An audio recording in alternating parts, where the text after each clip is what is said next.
అనకాపల్లిలో తారలు దిగివచ్చిన వేళ ధరలు దిగివచ్చిన వేళ ఏప్రిల్ 3న శుభప్రదం షాపింగ్ మాల్ ప్రారంభోత్సవ వేడుకకి శుభాహ్వానం.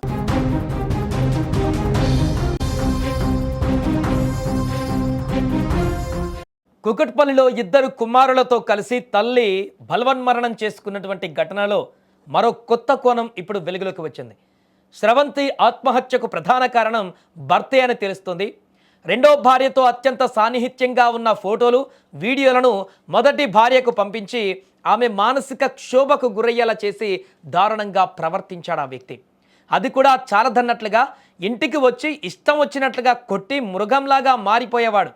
దీంతో భర్త ప్రవర్తన పైన విసుగు చెందిన స్రవంతి తన ఇద్దరు పిల్లలతో కలిసి బలవన్మరణం చేసుకుంది. తనను ప్రేమ వివాహం చేసుకున్న దశాబ్దన్నర తర్వాత మరో యువతిని రెండో వివాహం చేసుకోవడాన్ని స్రవంతి మొదటి నుంచి కూడా వ్యతిరేకిస్తూ వచ్చినట్లుగా తెలుస్తోంది.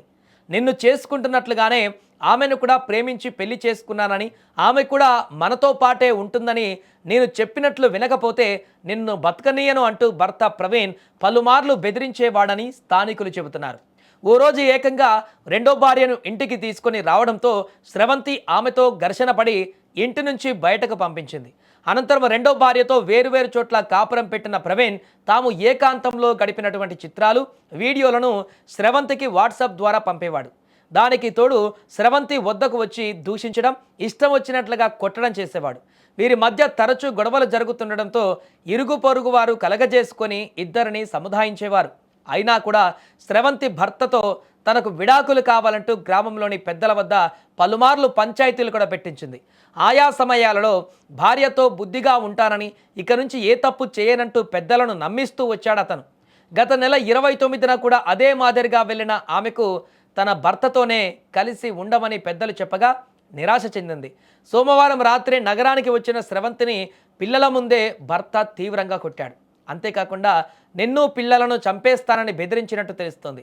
ఈ విషయాన్ని అదే రోజు రాత్రి స్రవంతి, పెద్ద కుమారుడు కార్తికులు వేరువేరుగా వాట్సాప్లో బంధువులకు వాయిస్తో కూడినటువంటి వీడియోలను పంపించారు. దీంతో మానసిక వేదనకు గురైన స్రవంతి కుమారులను చంపి ఆపై ఆమె కూడా ఉరివేసుకొని ఉంటుందని పోలీసులు భావిస్తున్నారు. కాగా ముగ్గురి బలవన్మరణానికి కారణమైన నిందితుడు ప్రవీణ్ రెండో భార్య పోలీసుల అదుపులో ఉన్నట్టుగా తెలుస్తుంది. ఏదేమైనా కూడా ఇప్పుడు పూర్తిగా భర్త ప్రవర్తన భార్యతో పాటు పిల్లలని కూడా బలి తీసుకున్నటువంటి పరిస్థితికి దారితీసింది. ఏదేమైనా ఈ ఘటనకు సంబంధించి లోతైనటువంటి దర్యాప్తు చేస్తున్నటువంటి పోలీసులు అన్ని కోణాలలో కూడా అన్వేషణ కొనసాగిస్తున్నారు.